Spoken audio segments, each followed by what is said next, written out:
के हुसैन क्लासेज में आपका स्वागत है। और आज हमारा जो सेशन है वो टेंस के हम लोग प्रेजेंट टेंस के बारे में अच्छी तरह से जानेंगे, क्योंकि इसे पिछले वाले वीडियोज में जो बेसिक रूल है उसको मैंने अच्छी तरह से बता दिया हूं। अगर आपने उस रूल को अच्छी तरह से नहीं समझे हैं तो डिस्क्रिप्शन में लिंक है, वहां से जाके आप उसको देख सकते हैं। तो चलते हैं, आज जो हमारा सेशन होगा वो प्रेजेंट टेंस के बारे में होगा। प्रेजेंट टेंस किसे कहते हैं, प्रेजेंट टेंस के कितने प्रकार हैं और फिर उनके एक एक प्रकार को लेके सेंटेंस कैसे बनाया जाएगा उसके बारे में हम लोग अच्छी तरह से जानेंगे। ध्यान देंगे कि यह जो वीडियो बनाने का मेरा मकसद ये है कि 2023 जो करीब में एग्जाम आने वाली है उनके व्यू से ये बनाया जा रहा है। तो आपको ये मैं बता दूं कि ग्रामर का कोई गेस नहीं होता है, इसलिए आपके पास अभी बहुत टाइम है, 3 मंथ आपके पास टाइम है। आप आसानी से इन वीडियोज को देखिए और आराम से एग्जाम में आप इंग्लिश में लिख सकते हैं, ऑब्जेक्टिव क्वेश्चन बना सकते हैं और ट्रांसलेशन में किसी प्रकार की आपको दिक्कत में होने आपको नहीं दूंगा अगर इस वीडियो को आप अच्छी तरह से वॉच करते हैं तो चलते हैं आप प्रेजेंट टेंस की ओर और उसको समझने का प्रयास करते हैं। तो प्रेजेंट टेंस किसे कहते हैं, सबसे बड़ी बात ये हो जाती है। तो आज हम लोग प्रेजेंट टेंस के नंबर 1 में आ जाता है प्रेजेंट टेंस।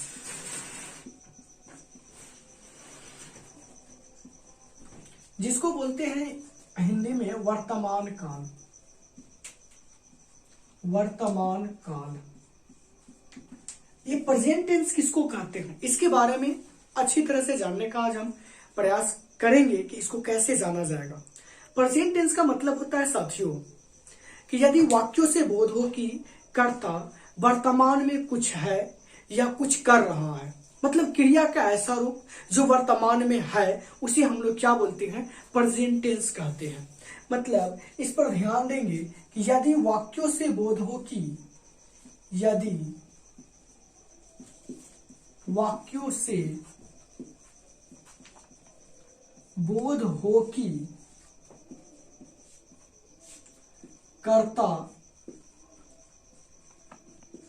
वर्तमान में कुछ है या कर रहा है तो उसे प्रेजेंट टेंस कहते हैं। अब इसके एग्जाम्पल को समझेंगे तो एग्जाम्पल इसका हो जाएगा कि वह खाता है, वह जा रहा है, आप खा चुके हैं, मोहन पढ़ता रहा है। बहुत पर ये सारे जो आप देख रहे हैं एग्जाम्पल, 4 एग्जाम्पल आपके सामने में दिखाई देता होगा और 4 जो है ये प्रेजेंट टेंस का ही एग्जाम्पल है।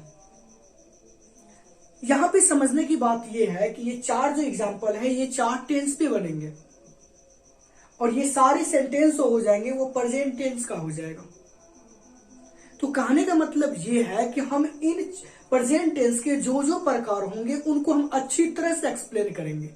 आपके पास टाइम रहे या ना रहे उससे मुझे कोई लेना देना नहीं है, आपको सीखना है और एग्जाम में अच्छे नंबर लाना है। वो नहीं कि थोड़ा बहुत क्वेश्चन बैंक देख लिए उससे काम हो जाएगा। यार अगर आपको इंग्लिश में अगर 90+ नंबर लाना है तो आपको अच्छी तरह से टेंस, वॉइस और आर्टिकल्स को समझना पड़ेगा, तभी आपका 90+ नंबर आएगा। जब आपके एग्जाम के 20 दिन बचेंगे तो जो हम आपको देंगे इस वीडियो के माध्यम से उसको आप लेके जाइएगा, किसी प्रकार की दिक्कत आपको नहीं होगा। याद कर लीजिएगा, कंठस्थ याद कर लीजिएगा और तब आपको एग्जाम में पता लगेगा कि के हुसैन क्लासेज आपके लिए एक इस घड़ी में किस प्रकार मददगार साबित किया है। तो चलते हैं, अब ये जो प्रेजेंट टेंस है तो वह खाता है, वह जा रहा है, आप खा चुके हैं, मोहन पढ़ता है। तो थोड़ा सा इसको हम जोड़ते हैं इनके डिफिनेशन से। यदि वाक्यों से बोध हो कि कर्ता वर्तमान में कुछ है, मतलब वह खाता है, वह जा रहा है, फिर या कर रहा है मतलब वह जा रहा है, तो उसे क्या बोलते हैं, प्रेजेंट टेंस कहते हैं। इसमें आपको किसी प्रकार की दिक्कत नहीं होना चाहिए। अब हम जो चलेंगे ना वो प्रेजेंट टेंस के प्रकार की ओर चलेंगे और उसके बाद धीरे धीरे सेंटेंसों को हम लोग स्ट्रक्चर के माध्यम से समझने का प्रयास करेंगे। यकीन मानिए अगर आपको टेंस आ गया तो वॉइस आ जाएगी, और वॉइस आ जाएगा तो नरेशन में किसी प्रकार की दिक्कत नहीं होगी, और यहां से आपके कंफर्म 30 नंबर हो जाएंगे। टेंस, नरेशन, वॉइस, क्योंकि ऑब्जेक्टिव में 50 ऑब्जेक्टिव प्रश्न आपको मिलेंगे। उनमें 50 में से आपको 100 ऑब्जेक्टिव मिलेंगे, उनमें से लेकिन 50 को सॉल्व करना है। तो जो जो आपको आएगा उसको सॉल्व कर लीजिए। अगर विश्वास नहीं है तो आप 2022 के क्वेश्चन पेपर को उलट के देख लीजिए, उसमें आपको सारी समस्या जो है वो दिखने को मिल जाएगा और वो समझ में आपको आ जाएगा। इसीलिए 50% क्वेश्चन आपको बनाना पड़ेगा। मिलेंगे वहां 100% क्वेश्चन, लेकिन आपको उसमें से करना कितना है, 50%। तो इसीलिए अच्छी तरह से पढ़िए। 5 से 6 दिन का क्लास है, इसमें हम अच्छी तरह से आपको समझाएंगे ताकि वॉइस में आपको दिक्कत ना हो और फिर आपको नरेशन में भी दिक्कत ना हो। तो 30 नंबर तो यहीं से हो गया, tense, narration, voice. 10 number articles ले लीजिए तो वहां से कितने हो जाएंगे, 40 नंबर हो जाएंगे। फिर एक लेखक के नाम और हो जाएंगे, 50 नंबर हो गए। ये मैं एक एवरेज बात बता रहा हूं, ये नहीं कि 10, ये 2-3 नंबर का हेरफेर हो सकता है, लेकिन इसको ध्यान से पढ़िएगा तभी समझ में आएगा। ये ऐसा नहीं है कि कुछ भी पढ़ ले और कुछ भी वहां कर लेंगे। ऑब्जेक्टिव का कोई गेस नहीं होगा ग्रामर में। हाँ, बुक का गेस एकदम बता देंगे कि ये आएगा तो ये आएगा, लेकिन ग्रामर का कोई गेस नहीं होता है। मान लीजिए यहाँ ट्रांसलेशन मैंने आपको सिखा दिया, वह खाता है, और वहां दे देगा मैं जाता हूं, तो बनेगा कैसे? सिर्फ वह खाता है ही इट्स लिखने से तो काम नहीं चलेगा, हमको बनाना आना चाहिए ना, सबसे बड़ी बात ये है। तो हम बनाने के क्रम को सीख लेंगे तो किसी भी सेंटेंस को हम आसानी से क्या कर सकते हैं, सॉल्व कर सकते हैं। अब चलते हैं इसके प्रकार की ओर कि टेंस के कितने प्रकार होंगे, प्रेजेंट टेंस के कितने प्रकार होंगे। तो टेंस के 3 प्रकार होते हैं, जो कि हमने टेंस के बारे में पिछले वीडियो में अच्छी तरह से मैंने आपको बता दिया हूं, और उसमें आपको किसी प्रकार की दिक्कत भी होना नहीं चाहिए। तो अब यहां पे हम समझेंगे कि टेंस के प्रकार, मतलब प्रेजेंट टेंस के प्रकार, टाइप्स ऑफ प्रेजेंट टेंस।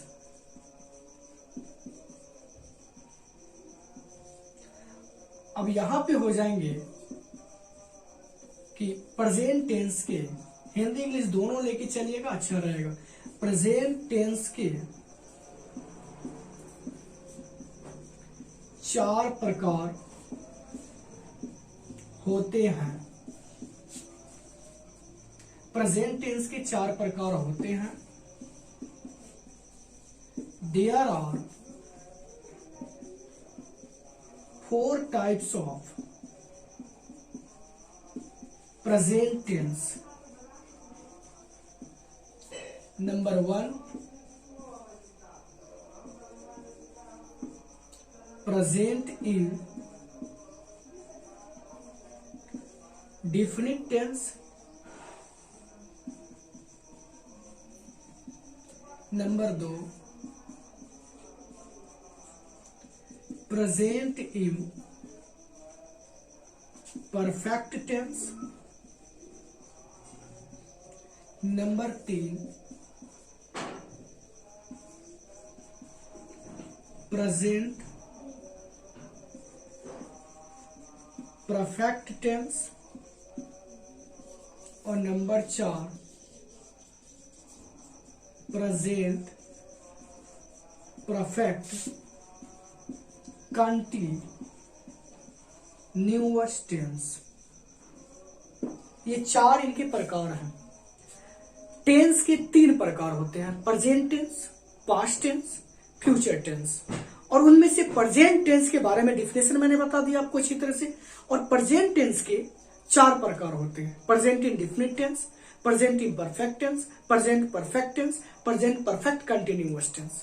इसी तरह से अगर आपको पूछ देना पास्ट टेंस, तो पास्ट टेंस में क्या हो जाएगा, जहां जहां प्रेजेंट लगा है वहां वहां क्या लग जाएगा, पास्ट लग जाएगा। जैसे past indefinite, past imperfect, past perfect, past perfect continuous tense. उसी तरह से अगर फ्यूचर में चले जाइएगा तो फ्यूचर में क्या हो जाएगा कि future indefinite, future imperfect, future perfect, future perfect continuous tense. याद रखिए मोटा मोटी, और कुछ याद रखने की इसमें जरूरत नहीं है।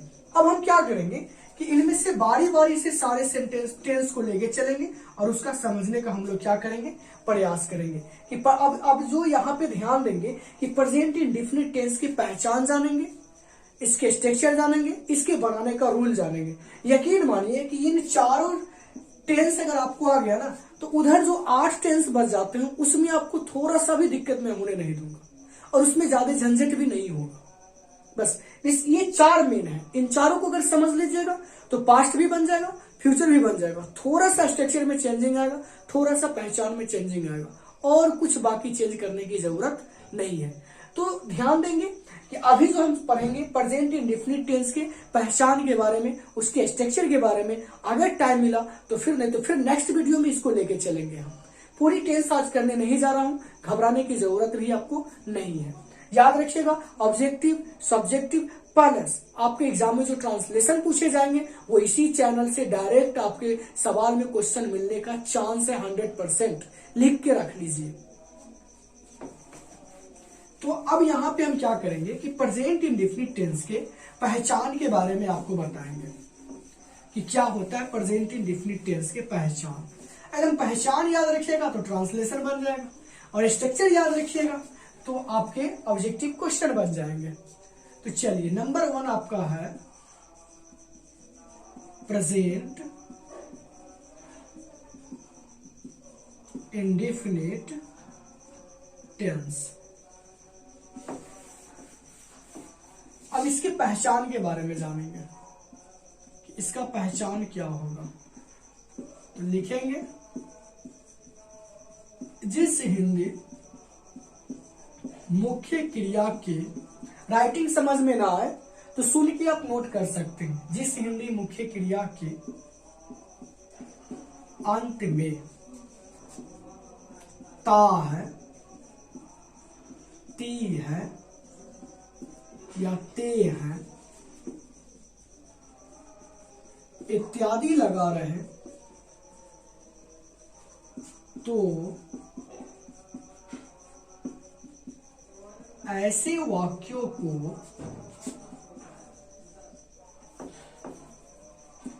प्रेजेंट इंडेफिनिट टेंस का पीआईटी लिख सकते हैं, का वाक्य समझा जाता है। मतलब जिस हिंदी मुख्य क्रिया के अंत में ता है, ती है, ते है इत्यादि लगा रहे तो ऐसे वाक्यों को प्रेजेंट इंडेफिनिट टेंस का वाक्य समझा जाता है। प्रेजेंट इम्परफेक्ट में रहा है, रही है, रहे हैं। प्रेजेंट परफेक्ट में चुका है, चुकी है, चुके हैं। और प्रेजेंट परफेक्ट कंटिन्यूअस में ता रहा है, ती रही है, ते रहे हैं। कितना आसान है, याद हो गया होगा अभी आपको। मतलब प्रेजेंट इंडेफिनिट में ता है, ती है, ते है। प्रेजेंट इम्परफेक्ट में रहा है, रही है, रहे हैं। प्रेजेंट परफेक्ट में चुका है, चुकी है, चुके हैं। और प्रेजेंट परफेक्ट कंटिन्यूअस में ता रहा है, ती रही है, ते रहे हैं। या सोमवार से, मंगलवार से, बुधवार से, ऐसे अगर एनीबॉडी कोई सेंटेंस आपको दिखाई दे तो समझ जाइएगा कि ये सारे जो पहचान है और ये सारे जो एग्जाम्पल है वो सारे प्रेजेंट टेंस का ही है। तो अब यहाँ पे हम चलेंगे, इसके एग्जाम्पल को समझने का प्रयास करेंगे। इसके एग्जाम्पल होगा कि वह खाता है, मैं जाता हूं, आप पढ़ते हैं, राम जी जाते हैं, मोहन दौड़ता है। यहां तक आपको समझने में किसी प्रकार की दिक्कत नहीं हुआ होगा कि ता है, ती है, ते है, क्योंकि प्रेजेंट इंडेफिनिट का पहचान ही कहता है कि जिस हिंदी मुख्य क्रिया के अंत में ता है, ती है, ते है, इन तीनों में से अगर कोई भी आपको लगा रहे तो समझ जाइएगा कि वह जो सेंटेंस दिया गया है वह प्रेजेंट इंडेफिनिट टेंस का सेंटेंस है। अब इसके स्ट्रक्चर के बारे में समझेंगे कि इसके स्ट्रक्चर क्या हो सकते हैं। तो उसको जरा सा लिखने का क्या करेंगे, प्रयास करेंगे कि structure of STRUCTUI, structure of PIT मतलब प्रेजेंट इंडेफिनिट टेंस। नंबर 1 ध्यान देंगे, सब्जेक्ट प्लस V1 या V5 प्लस ऑब्जेक्ट। इसीलिए साथियों मैंने स्पेशल इंट्रोडक्शन करके एक वीडियो बनाया था जिसका डिस्क्रिप्शन में लिंक है, वहां से इसको जाके देखिए। V1 या V5 कैसे बनाया जाता है, कैसे उसको यूज किया जाएगा, वो अब हम यहाँ पे जानेंगे। इसे पीछे कैसे बनाया जाता है V5, कैसे V4 बनाया जाता है, इसके बारे में मैंने प्रॉपर वीडियो दे दिया हूं, उसको जाके देख लीजिए। 22 मिनट का वीडियो है, आराम से उसको आप देख सकते हैं। आर्टिकल्स का भी वीडियो मैंने, जहां से आपको 8 से 9 नंबर फिक्स है एग्जाम में, उसको भी जाके देख सकते हैं। ऐसा नहीं कि 12th में ही ऐसा क्वेश्चन पूछा जाएगा। एनीबडी किसी भी एग्जाम में अगर आप जाते हैं ना मेरा ये वीडियोज को देख के, तो मैं वादे के साथ कहता हूं और दावे के साथ भी मैं कह रहा हूं कि एक भी प्रश्न आपके गलती नहीं होंगे। इसीलिए आप इत्मीनान से इन वीडियोस को देखिए और समझने का क्या कीजिए, प्रयास कीजिए। और एक और बात, वीडियो को शेयर भी कीजिए ताकि उन तमाम बच्चों के, गरीब बच्चों का भला हो सके और उनको इन वीडियो से उनको मदद पहुंच सके। तो चलते हैं V1 प्लस V5 के बारे में तो आप जान गए। दूसरी बात यह है, इसका नेगेटिव सेंटेंस अगर लेके चलेंगे, हम 1 2 करके चलेंगे। नेगेटिव कब होगा, इंट्रोगेटिव कब होगा, इंट्रोगेटिव प्लस नेगेटिव कब होगा, WH वर्ड कब होगा, WH वर्ड प्लस नेगेटिव कब होगा, इसके बारे में हम आगे इसी सेशन में हो सकेंगे तो कोशिश करेंगे समझाने का। अगर टाइम नहीं मिलेगा तो दूसरे वीडियो में हम आपको बताएंगे। तो यहाँ पे सब्जेक्ट प्लस V1 या V5 प्लस ऑब्जेक्ट, फिर यहाँ पे क्या हो जाएगा, डू या does plus subject plus do या does plus not plus V1 plus object. तीसरा आपका है कि डू या does plus subject V1 plus object plus question mark. चौथा है डू या does plus subject plus not plus V1 plus object plus question mark. Subject, object, verb, ये भी इंट्रोडक्शन वाले लेक्चर 1 में आपको अच्छी तरह से समझा दिया गया। डिस्क्रिप्शन में लिंक है, बार बार मैं ये बात आपको बोल रहा हूँ और आपको ये बात मैं बोल रहा हूँ खराब भी लगता होगा तो उससे हमको आप क्या कर लीजिएगा, ये तो मेरा कहने का काम है। तो उसको आप जाके डिस्क्रिप्शन में लिंक है, उसे आप देख लीजिए ताकि आपका काम बन जाए। और यहाँ पे 5वां नंबर स्ट्रक्चर आपका हो जाएगा कि WH वर्ड प्लस डू या does plus subject plus V1 plus object plus question mark. और छठा आपका हो जाएगा WH वर्ड प्लस डू या does plus subject plus not plus V1 plus object plus question mark. अब इसके कुछ नोट्स होते हैं, उनको आपको याद करना वेरी वेरी इंपॉर्टेंट है। अगर उनको आप याद कर लेते हैं तो यकीन मानिए कि आपको प्रेजेंट इंडेफिनिट के सेंटेंस में अगर कहीं से भी अगर आपको दे दिया जाएगा तो आपको किसी प्रकार की दिक्कत नहीं होगा। ध्यान रहे, ये मत समझिएगा कि प्रेजेंट इंडेफिनिट से क्वेश्चन पूछा जाएगा। 12 टेंस में से कहीं से भी आपको क्वेश्चन पूछा जाएगा, क्योंकि ग्रामर का कोई गेस नहीं होता है। अगर कोई मास्टर साहब बोल रहे हैं कि ग्रामर का ये गेस मैं दे रहा हूं तो आप उन्हीं से पढ़ लीजिए। तो यहाँ 12 जो टेंस होंगे ना, इन 12 टेंस में से कहीं से भी आपके क्वेश्चन पूछे जाएंगे। सिर्फ ये रूल अगर आपको याद है तो समझ जाइए कि आपको किसी प्रकार की दिक्कत नहीं होगा। जिस तरह से आर्टिकल्स के मैंने 10 मिनट जो इंट्रोडक्शन दिया था आर्टिकल्स के बारे में, जो बच्चा सिर्फ आर्टिकल्स का वही 10 मिनट देख लेगा तो उसको क्वेश्चन पे ही देखने की जरूरत नहीं है, वो डायरेक्ट आंसर उसको देखेगा, बना देगा कि क्या है इसमें और क्या नहीं है। तो इस पर ध्यान देने की जरूरत है। अब इसके कुछ रिमार्क्स होते हैं, उस पर बहुत ज्यादा ध्यान देने की जरूरत होती है। रिमार्क्स का मतलब होता है इंपोर्टेंस बातें। मतलब यहां पर ही हो जाएगा कि आई, वी, यू, दे एवं प्लूरल सब्जेक्ट के साथ V1 तथा डीओ डू का प्रयोग करते हैं। एक साथ डीओ डू नहीं लगेगा, मतलब कि अगर क्या वाले सेंटेंस होगा, नहीं वाले सेंटेंस होगा, नेगेटिव होगा, इंट्रोगेटिव होगा, तो उसमें डीओ डू। और V1 का प्रयोग किसमें होगा, तो आई, वी, यू, दे एवं प्लूरल सब्जेक्ट के साथ V1 का प्रयोग करेंगे। क्यों? क्योंकि अफर्मेटिव सेंटेंस में V1 या V5 दिया हुआ है, जो कि आपके फर्स्ट नंबर स्ट्रक्चर में आपको दिखाई देता होगा। और इसी के अगर रिमार्क नंबर 2 पे चलेंगे तो यहां पे ध्यान देना है कि ही, सी, इट एवं सिंगुलर सब्जेक्ट के